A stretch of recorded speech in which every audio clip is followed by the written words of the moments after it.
بسم الله الرحمن الرحيم. وصلنا لإن احنا بنتكلم على الاستثمار في المؤسسات الرياضية.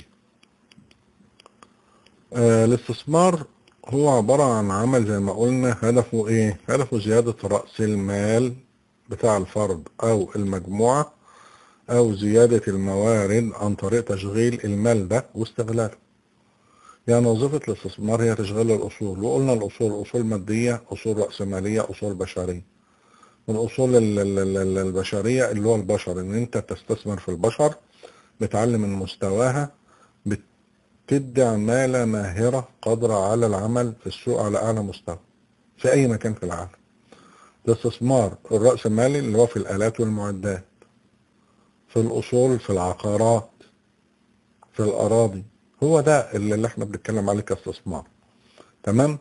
دي أحد الوسائل الأساسية لتنفيذ برامج التنمية. قلنا النهاردة إن الاستثمار في الرياضة هو اللي بيقود خطة التنمية في الدول المحترمة اللي بتحترم شعبها وبتحترم نفسها.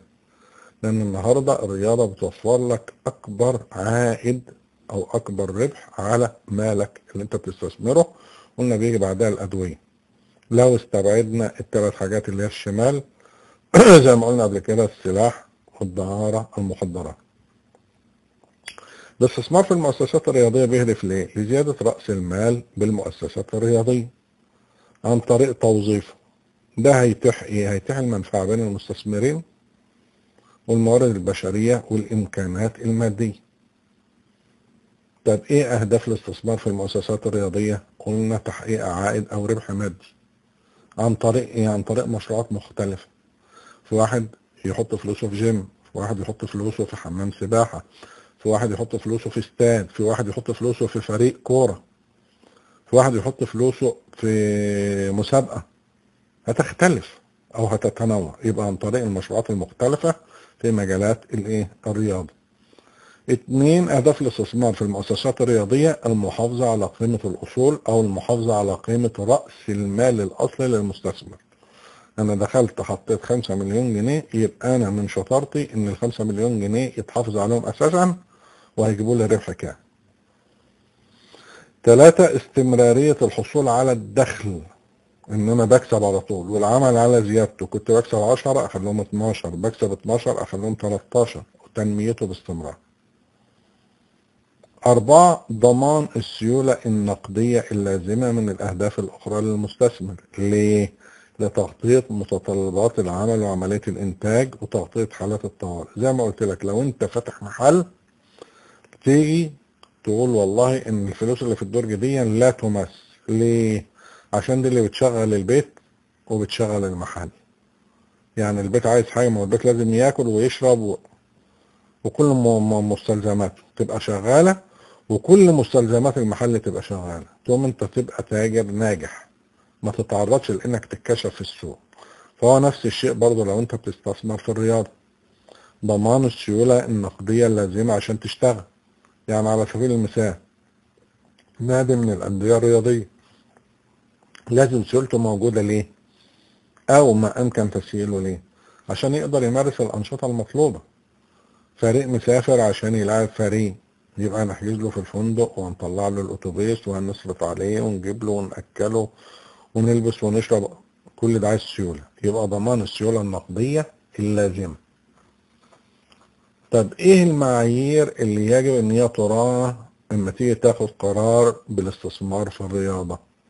انت عندك اعتبارين. الاعتبار الاول اعتماد القرار الاستثماري على خطوات المنهج العلمي اللي احنا بنتكلم فيها بقالنا سنة دلوقتي. يعني لازم يكون القرار الاستثماري واخد الخطوات والمنهج العلمي، مش عشوائي.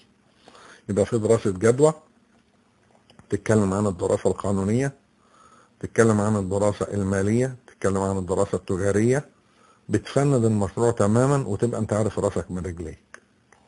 الاعتبار الثاني مراعاة بعض المعايير. ايه المعايير؟ ان يبقى في خيارات متعددة او فرص استثمارية متنوعة زي ما انا قلت لك. في فروع الرياضة المختلفة، في مسابقات مختلفة. كل ده لازم ان هو يكون موجود قدامك. اللي هيجي يستثمر يبقى مبدأ الخبرة والتأهيل او البروفيشنال انفستور، البروفيشنال انفستور اللي هو المستثمر اللي فاهم، مش المستثمر اللي مش فاهم. يعني واحد ملوش في الاستثمار وما عندوش ادنى فكرة وعايز يستثمر، يبقى يلجأ لايه؟ لبيت خبرة. طب هو يستثمر في الرياضة، يلجأ لبيت خبرة رياضي، انما مش بيدخل بدماغه. 3، مبدأ الملائمة او الريليفانس. مبدأ الملائمة ده ان انت ايه اللي ينفع ان انت تشتغل فيه، وايه اللي ينفع اللي ما ينفعش ان انت تشتغل فيه. برضو اللي بعد كده مبدأ التنوع او توزيع المخاطر الاستثمارية. ما تحطش فلوسك، لا تضع البيض كله في سلة واحدة. فالمفروض ان انت بتنوع المحفظة الاستثمارية او البورتفوليو بتاعك. ليه؟ انت هتحط في جيم غير ما هتحط في فريق كرة قدم. جه الفريق وقع، الجيم مشغلك، الجيم مش ماشي قد كده، حمام السباحة مشغلك. فانت لازم ان انت تنوع الامر. طب رياضي شغلك وهو كذلك. تمام؟ يبقى مش هتقدر تحقق عائد او هدف الا ان انت توفر تدفقات نقدية متوقعة من الاستثمار، مؤكدة من حيث القيمة. واخد بالك؟ 2، تكون مؤكدة من حيث التوقيت الزمني. يعني ايه الكلام الفارغ ده؟ الكلام الفارغ اللي انا بقوله ان انت عارف ان انت بتستثمر وحاطط فلوسك وهتجيب لك فلوس في التوقيت كذا، بقيمة كذا، بمبلغ كذا. ده اللي احنا بنقول عليه. دي النقطتين اللي انا بتكلم. يعني بقول لك تدفقات نقدية متوقعة من الاستثمار، مؤكدة من حيث القيمة. يعني جاي لك فلوس انت عارف ان هي هتجيلك، واخد بالك، وعارف هم قد ايه، وتكون مؤكدة من حيث التوقيت الزمني امتى. ده مهم جدا. طيب ايه مجالات الاستثمار الرياضي اللي موجودة بقى؟ في استثمار رياضي في المؤسسات الرياضية. زي ايه؟ زي رعاية الفرق الرياضية في الالعاب الفردية والجماعية. بتدخل انت شايف اهو، لما بيجي ماتش من الماتشات وعندك انت مثلا البرنامج الرياضي، بتشوف انت الرعاة الرسميين يقول لك البرنامج ده برعاية السبونسرز دول، برعاية مثلا كوكا كولا، بيبسي كولا، نسلة، مش عارف مين، لبن جهينة، مش عارف مين للفلاتر. كل دي رعاة. يبقى رعاية الفرق الرياضية ممكن انت تدخل فيها.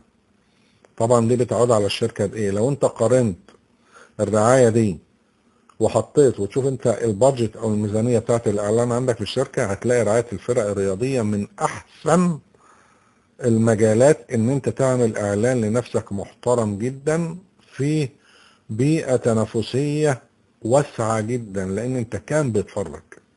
وصل بقى دلوقتي عن طريق التكنولوجيا ان انت تعرف الاعلان ده كان شافه كام واحد، او البرنامج ده شافه كام واحد، او كده يعني. يبقى رعاية الفرق الرياضية. انشاء اندية صحية.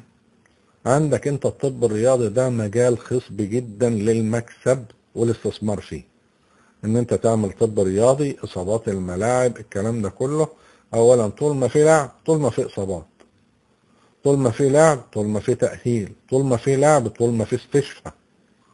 كل ده مطلوب. فمطلوب طب رياضي على اعلى مستوى. وعندك بقى اللي هو مثلا اسبيتار بتاع قطر ده على سبيل المثال، مركز رهيب. قطر تنبهت للنقطة دي. قطر اللي هي عبارة عن شلن فضة على الخريطة، قطر دي عملت حاجات مش موجودة على مستوى الدول العربية كلها. اسبيتار ده اصبح بيجيله من اوروبا، من الاندية الاوروبية ومن المنتخبات الاوروبية، اللي بيجي يتعالج في اسبيتار سنتر للطب الرياضي. فانشاء الاندية الصحية مجال خصب جدا للمكسب. حقوق البث التلفزيوني. في ناس بتيجي تاخد تشتري حقوق البث التلفزيوني.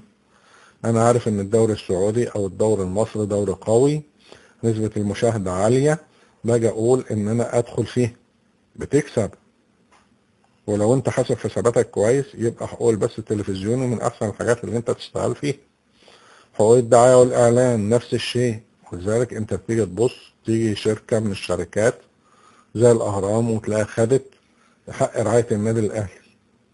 وهي اللي بتمسك الدعاية والإعلان على ملابس لاعبي النادي الأهلي والمنطقة والأجهزة الفنية والإدارية والطبية بتاعته. استضافة الفرق الأجنبية العالمية زي ما كان الزمالك دايما متخصص في دي، نجيب ريال مدريد، نجيب برشلونة، نجيب توتنهام، مانشستر سيتي، مانشستر يونايتد، يوفنتوس. كل ده هيكسب، ولما تعمل تقدر تعمل الايفنت ده ناجح هيكسبك كويس. زي ما بتعمل استضافة المسابقات الكبيرة زي كأس الأمم الأفريقية، زي كأس العالم في كرة اليد، في كرة السلة، في كرة القدم. كل ده كويس. استضافة الدورات الأولمبية الصيفية أو الشتوية، كل ده مهم. حق بيع وشراء اللاعبين، هتشتغل في تسويق اللاعبين، طبعا ده له الايجنتس أو الوكلاء المعتمدين من قبل الاتحادات الدولية والقارية والمصرية، وله تنظيمه وله مكسبه كويس جدا. بس لو انت العين الخبيرة لفرز اللاعبين، مش اي حد يشتري لعيب ويقدر يبيعه، او مش اي حد يعرف يكون وسيط للعيب، فلازم في عين خبيرة، عين بتفرز. حق بيع تذاكر المباريات والمنافسات زي ما قلنا في تنظيم البطولات والكلام ده والمباريات، ده برضو من الحاجات اللي بتكسب. تعمل صالة متعددة الأغراض، فيها منازلات، فيها كاراتيه، في تايكوندو، في غيره، يعني ألعاب كتير وبالذات الألعاب الفردية، فبتنشئ صالة متعددة الأغراض. أكاديميات الألعاب المختلفة وبالذات أكاديميات كرة القدم من المشاريع الناجحة جدا لتعليم وتدريب الألعاب الرياضية المختلفة. ده اللي هو الاستثمار الرياضي بالمؤسسات الرياضية. في استثمار عام.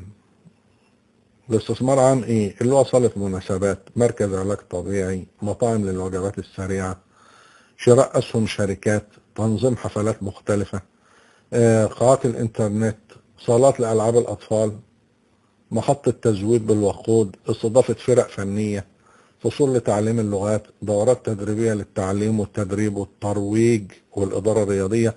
كل ده بيكسب، وده بنسميه الاستثمار العام. يعني شفنا استثمار رياضي خاص وشفنا استثمار عام. يبقى احنا النهارده اتكلمنا عن مجالات كتيرة من الاستثمار في المجال الرياضي.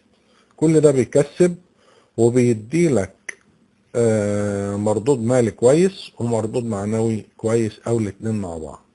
نشوفكم على خير ان شاء الله.